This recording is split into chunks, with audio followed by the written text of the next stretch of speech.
Yeah, so the basics of pumping when you're working is that milk supply is primarily driven by supply and demand.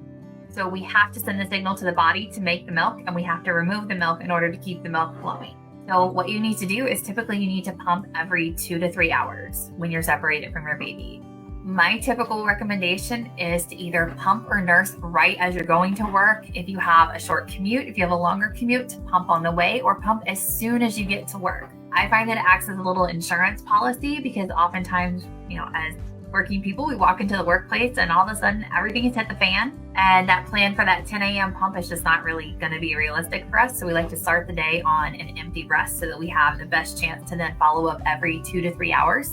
We focus on consistency, but also know that perfection isn't necessarily achievable. You got to kind of learn to roll with the punches. And then we look at where are you actually going to be pumping? What type of pump do you want to use?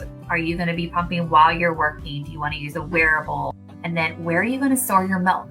That is typically the thing that always surprises me, that kind of stumps moms the most, is we can get our heads around, we need to pump every 2 to 3 hours. We can pick a pump. We can pack a pump bag. But it's the, what am I going to actually do with this milk to keep it fresh all day and get it back home to baby and then cycle it through your storage? And there's lots of different ways to do that, including coolers. We have milk chillers now that are amazing. Some moms have access to a refrigerator at work.